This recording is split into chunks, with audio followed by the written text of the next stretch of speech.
Namaste, everybody. Namaste. So, I want to welcome all of you here today, and I'm going to speak a little bit about India.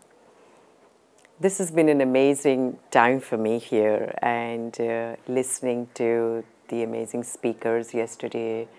Rupert Sheldrake spoke about morphic resonance. He spoke about being with the flow. It was really thought-provoking for me to hear these great speakers. And I was thinking about Amazing Grace, the healing modality.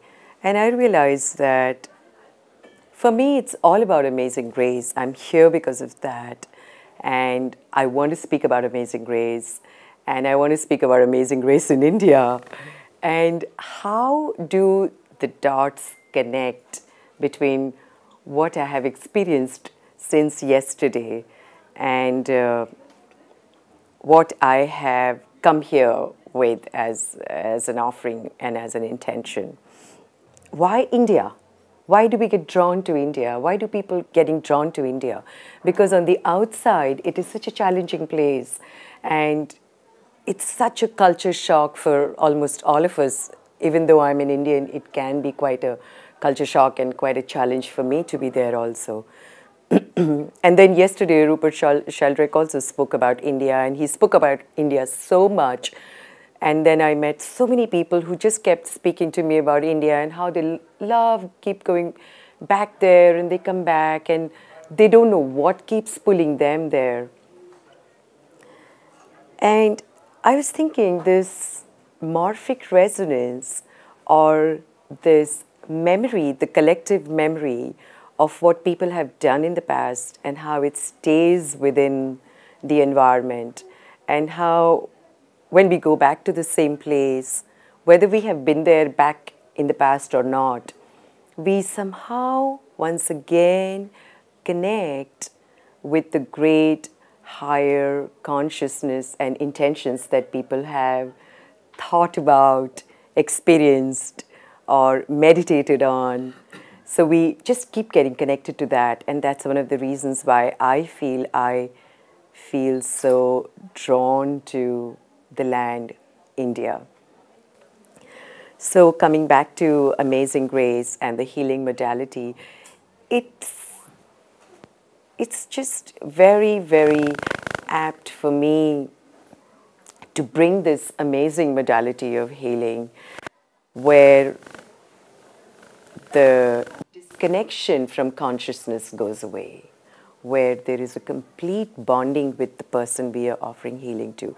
And for us to take that healing to India, for me, this is something very sacred, because the other thing about morphic resonance and being in the flow and being in the state of oneness with the consciousness for me is also about going to a place which has practiced this deep, authentic spirituality for generations. So when I experience that oneness, I feel that if we are to take it to India, where people have practiced this heightened state of awareness for so many years, somehow each one of us is going to be making an amazing contribution to create this collective memory of richness of healing. I want healing, and I want a world which is without boundaries, without divisions. So for me, it's a matter of great inspiration and great upliftment that we should be going to India and creating this collective memory of healing there. And then the level of healing globally, within the environment, within creation, within our entire solar system, somewhere is definitely going to be lifted.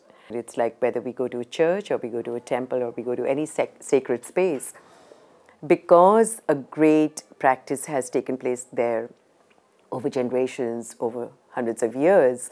So when we go there, the energy just embraces us completely. And it is the same healing energy. I feel that if we go to India and if we offer healing, it's going to spread everywhere also. And the heightened energy of that land is just probably a very potent place to be in. And the place that Annette is proposing this time where we go to is this sacred land called Ganeshpuri. Ganeshpuri is a very small town in India in a state called Maharashtra. It has amazing ancient spiritual history, and the people whom we are planning to heal this time over there are the tribals who have lived on that land, the original tribe of this place who have lived there. And it would be really amazing for us to see with how little they live and how little materialism is really required to experience the state of oneness and joy that these people live in. So the path that I follow teaches us and gives me the experience that when I practice selfless giving, which has a spiritual word in Sanskrit called seva. Seva means offering service without any expectation of anything in return. And seva is one of the most amazing transformational spiritual practices. It's so mystical. On one hand, we are only giving, and I think just for the sake of semantics, we can say it's giving, but it's fully only receiving and receiving and receiving. So this would be a very spiritual experience for all of us. This would be definitely an amazing experience of seeing how amazing grace holds within its womb this potential for us to feel further uplifted by offering healing to other people. So yeah, this is what I feel about Amazing Grace coming to India. And thank you all of you. Thank you for being here. Namaste.